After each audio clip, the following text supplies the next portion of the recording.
Shut up, compressor. Hey everyone, I'm Matt with Doogs Models, and this is the Flankoff.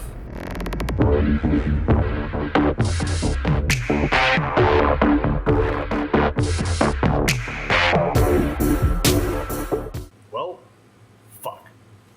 Okay, let's back up. Welcome to part 21 of the Flankoff, where we are going to be looking at where the Great Wall kit went off the rails. Now, in part 20, when I was going over the decals, I kept coming back to what looked like I hoped was a sheen difference between the Great Wall kit decals and the surface of the Su-35. But I kept mentioning over and over that I was afraid that it wasn't a sheen difference, but a thickness of the carrier film of the decals themselves. So when I went to spray a clear coat to seal the decals in, hoping that everything would magically do its shit, it did not. And so that has led to a comedy of errors that has basically fucked the kit from being anywhere close to what I hoped it would end up being. And so we'll look at those in a minute, but I want to chart basically the three ways that that this kit is now fucked, or the three kind of decision points that got there. So the first one was the decision to use the kit decals instead of ordering the rather comprehensive Begemo, I don't even know how the hell you pronounce it, I just see it written on the internet, but Begemot, I'm just going to call him that, offers a very comprehensive Su-35 sheet, and from what I've heard about any of their decals, they're pretty much phenomenal. About as good as you can get outside of the better cartograph decals. So, should have elected to do that. That's on me for deciding this is going to be a build review. I'm going to use all this shit in the kit, blah, blah, blah. So, should have done that.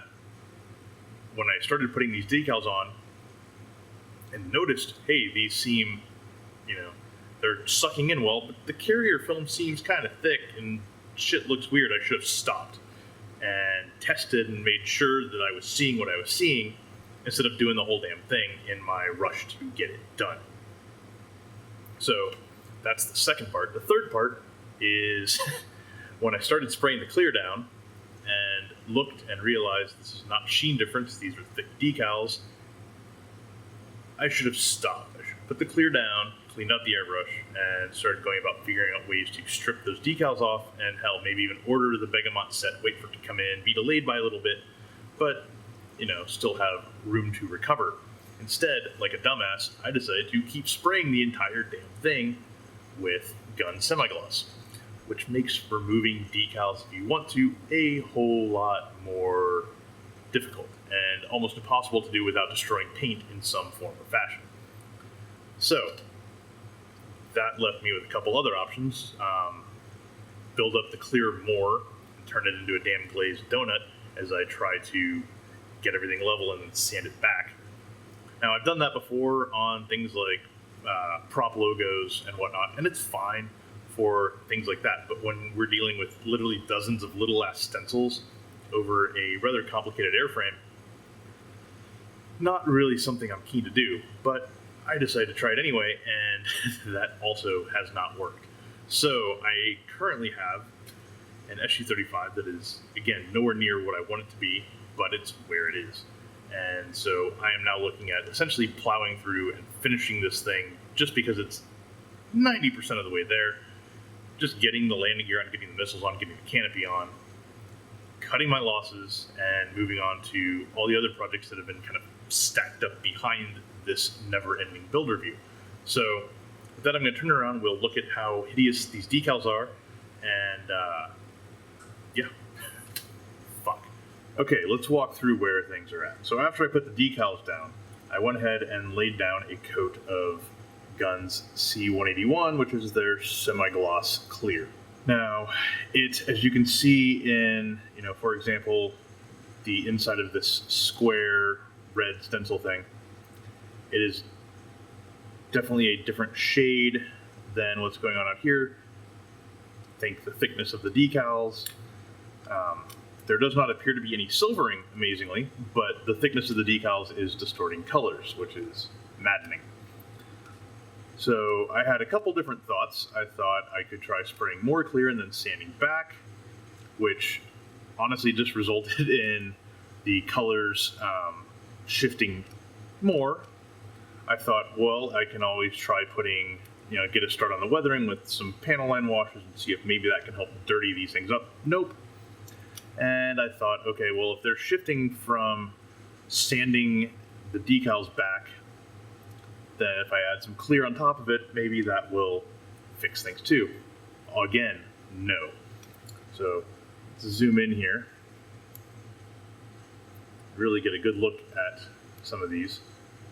This is also where I'm finding some frustrations with the varying depth of certain panel lines because the washes do not want to stay in them. Okay, so a good example of what we're facing are all these little stencils on the wing.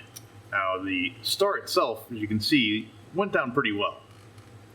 And again, the black positioning lights, they suck down it really well as well. I mean, this is, the wash is not going to stay in the little panel gap here, but that's a matter of probably maybe pushing it down a tiny bit more or just being a bit more diligent with the wash. But all of these little stencils that have carrier film, every single one of them is thick, and in the attempts to sand them down has taken on a very distinct tonal difference from the rest of the paint. Sigh. Now, if it were just these stencils, I could probably live with it, right? It's not that big of a deal. Where it gets frustrating is, I'm going to take this fucker off the flight pose for a few minutes. Where it gets frustrating is when you get up here to the port numbers and you have the same thing going on. I mean, come on. That is just ridiculous. Or when we get back here to the tail, and, even though, again, these things have sucked in pretty well, you can still see, on the serial number thing, there is a sheen difference. There is a thickness issue. I have also flooded this out of frustration with another clear, and it has pockmarked things up a little bit, which, yeah. The angle guide thing for stabilators, yeah, again, it's the thickness creating the sheen difference, creating all, the different color tone.